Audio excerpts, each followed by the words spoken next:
Hey guys, so I get asked a lot of questions over on Instagram how I take my figure photography shots, what I do, how I do the backgrounds, how I get them to look like a portrait shot, and I thought today I would kind of walk you guys through how I set up a picture, how I take the shot, and the editing afterwards. Let's go.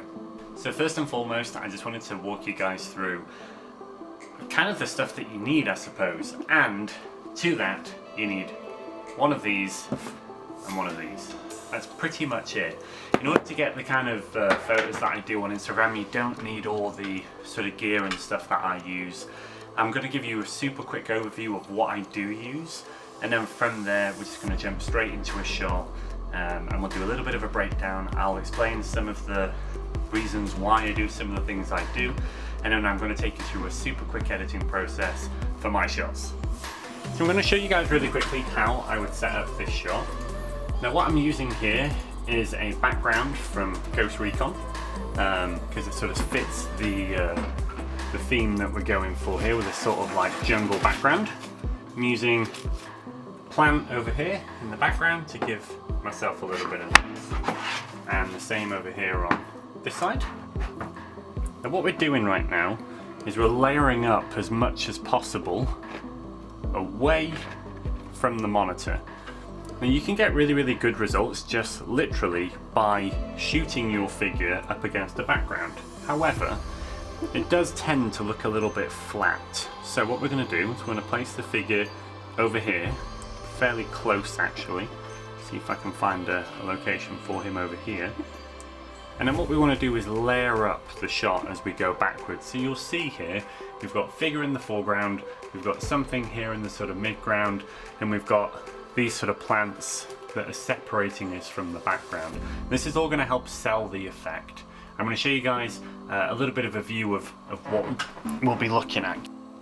So this is the shot that we're lining up. Now you'll see we've got our figure right here, we've got something in the mid-ground, and then we've got a few things then separating us from the background.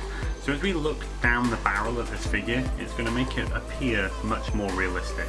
I enjoy shooting portrait style photography, but on figures, so I like to bring them to life. I like to kind of give them a little bit of character, you know, a little bit more going on in the picture than just sort of shooting it up against the background. However, you can do that, and this is the difference between taking a shot like this and taking a shot like this with the figure closer to the background. You see, this way it sells the effect much better. Okay guys, so we're going to jump over onto the PC as we are now and do some editing. Now this is my preferred method, which is Photoshop.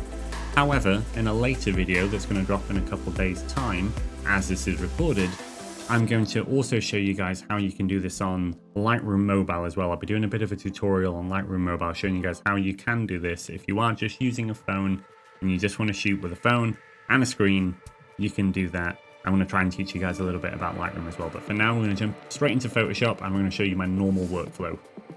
Okay, so the first thing that we want to do is start a new project in 4:5 aspect ratio, otherwise known as 1080 by 1350. So we're going to open this like so. This brings us up a new window, and then what we want to do is import our photo. Pull the photo in. Now when you shoot in a 4:5 aspect ratio and you're shooting in portrait mode, usually you will lose the top and bottom of your photo. So the first thing that we need to do is come in here and just recrop the image, just like so.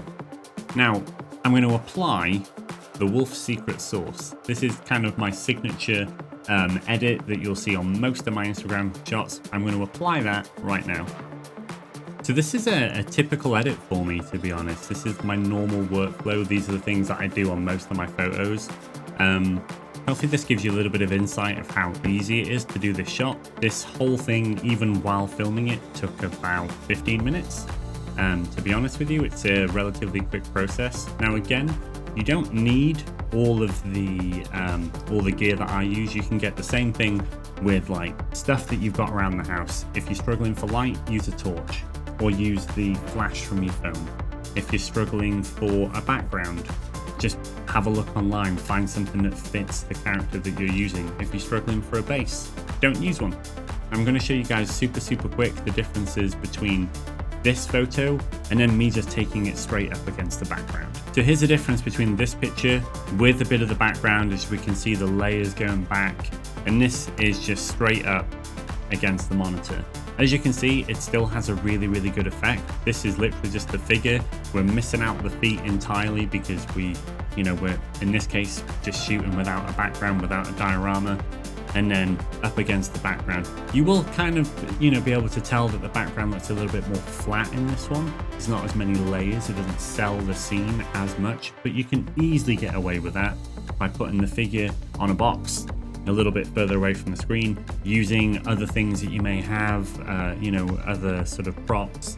In my case, I was using house plants to kind of give it a little bit more depth. As you can see here, the photo looks like there is more going on. The background doesn't just look stark flat, and that is the kind of look that we're going for in this one. We want to try and make the figure look as realistic as possible, but if you're struggling, you can literally just shoot him like that. The other way as well, there's actually a friend of mine in work that has just started a toy photography journey, and he shoots most of his stuff just straight up outside. You can plonk this figure in your garden if you wanted to and just shoot him among the grass and the leaves, and you probably still get a very good effect. I only do things indoors at the minute because I'm trying to challenge myself this year a little bit, because it's dark, can't go out, world's in lockdown. There's lots of stuff going on, trying to stay indoors as much as possible. So I'm trying to use the things I have at my disposal, like here at my desk, to take photos. And if this inspires any of you guys to do the same, please tag me, let me know. I'd love to see it. Shoot me a DM, whatever. It'd be really nice to see more people trying out this style of photography with their figures, with their toys, with stuff that they've got to hand. Like I say, you don't need all the crazy equipment that I've got. And in the next video, I'm going to show you guys exactly how you can do this on a mobile phone, super easy, and get this type of edit at your fingertips, literally with the phone in your pocket and the figure on the table. Let's go. I'll see you guys next time.